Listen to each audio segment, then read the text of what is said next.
Welcome to another episode of Rectec Reels. I'm Rob Green, founder and CEO here at Rectec, and joining me today is none other than Giles Heckstall-Smith from JobTrain. Giles, welcome to the show. Thank you for joining me. Please, why don't you go ahead and introduce yourself? Thank you so much, Rob. Hi, everybody.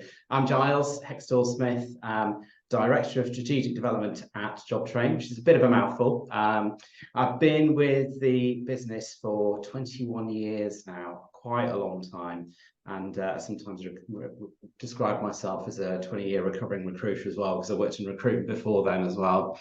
I wear a number of different hats within the business. I oversee the strategy for the business, all our alliance partners as well, and I do a little bit of a sideline in webinars and that kind of thing too.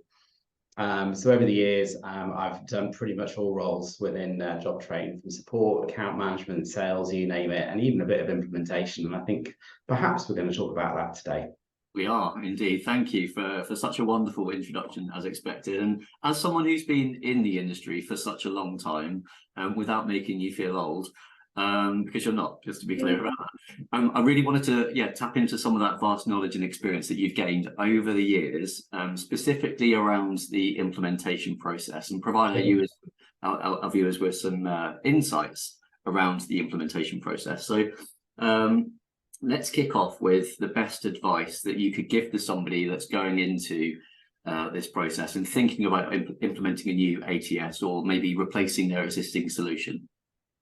Sure, there's probably a few bits of advice I'd give there. The first would be always start with the why. And what I mean by that is really challenging yourself to think about, why am I looking to implement or buy a new piece of tech? As in, what problems am I looking to solve with that?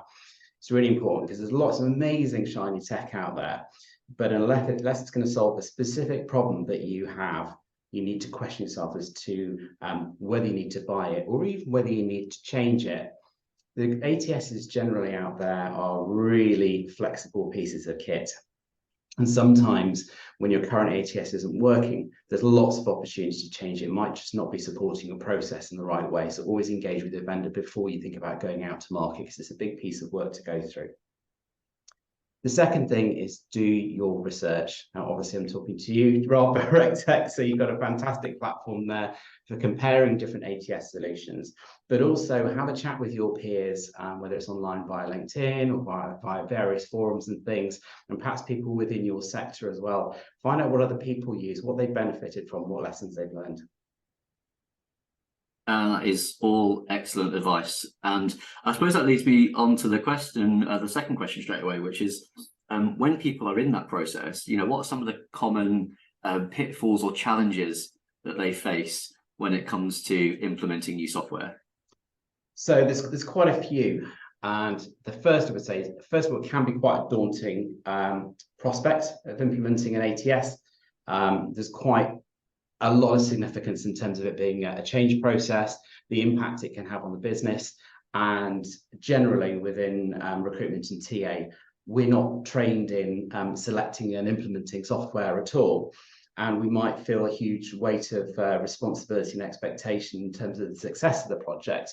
But I would say that doesn't need to be the case. The number one thing that you need to consider and do as well is making sure that you've engaged with all stakeholders, even before you start going out to procurement, never mind implementation. Get the right people in the room.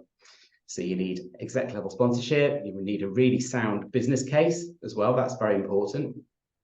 And think about all those people that may have some say or may be able to offer advice and expertise. So typically that is going to be marketing, it's going to be IT, it's going to be procurement, and probably hiring managers as well, because they have a part to play in using the platform. You need to get all those people in the room, get them aligned, but also share some of that responsibility as well. Sometimes we encourage people to use the RACI model. So those people that are within a project, responsible, accountable, need to be consulted, and also those people that need to be informed as well. So just align really early on, and that's definitely a recipe for success. That all resonates really well with my experience as well. And as you know, Giles, my background... You've had a lot of experience.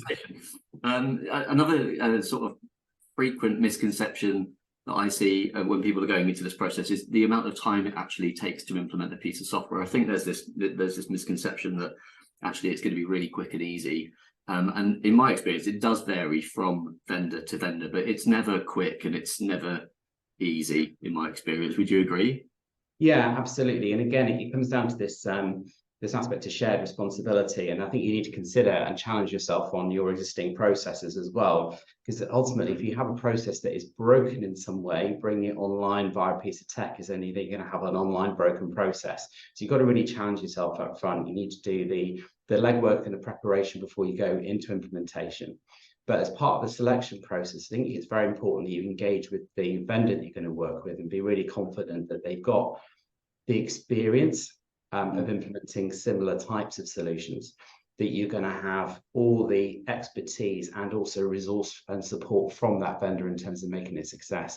And believe you me, speaking as an ATS vendor, business is really hard won, and implementing it and achieving success is as important for the vendor as it is for you, believe it or not. You know, every vendor wants to make sure that each client implementation is successful, and they should be sending you all the right messages about the amount of help, support, and expertise they're going to give to you as part of that process. But yeah, yeah, I think everybody, certainly every ATS vendor that we work with would agree with that. I think that's really good advice. Okay, so we've implemented our ATS now. Everything's up and running. What's the best way, in your opinion, to measure the success that's come from that new ATS implementation? The old adage, if you can measure it, you can improve it. But also, I think sometimes what some people forget to do is actually measure where they are right at the very start, whether that is spend on agencies, whether it's time to apply, time to hire, time to onboard. Attrition is sometimes quite a big issue at the moment, both in terms of people applying and also the back end of the process. When you look at things like offer, contracts, onboarding, where at the moment sometimes as many as 30 or 40% of people are lost during that process. An ATS or recruitment tech can really help with all of those things, but measure where are we now, and then measure again once the ATS is implemented, because those metrics and those measurements will actually very clearly demonstrate the success of implementing that piece of technology, and also validate your reasons for wanting to implement it in the first place. There are other softer measures as well. You can use things like customer satisfaction surveys. Don't just mean for candidates, but you can for candidates, but also for hiring managers and stakeholders, people that are using that piece of tech. You know, what's their been experience of it, what's working well. And also that will tell you, are there other areas you might want to tweak and change? Are the comms been right? Is the engagement level of the system right? It's really important that anybody that is using that system is actually using it and feeling they're getting a degree of benefit from it. So, and then once you've got those measures, then you can always look at areas where you can further improve.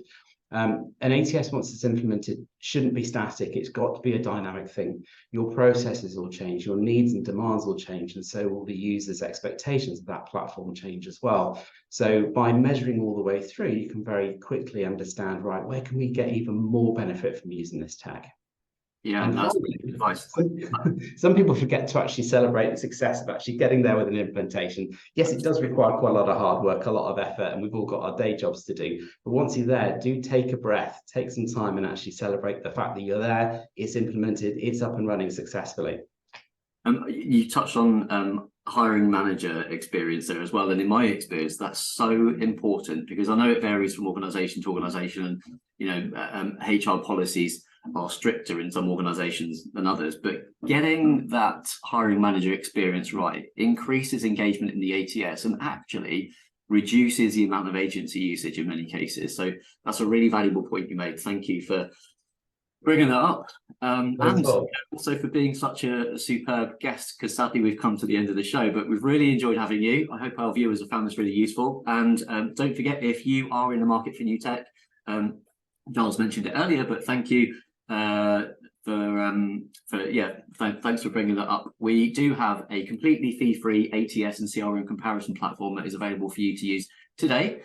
Just register for free at rectec.io. That is it for now. Please stay tuned for more Rectec Reels, and once again, Giles, thanks for joining me on the show. My pleasure. Thanks, Rob. Thanks, everybody.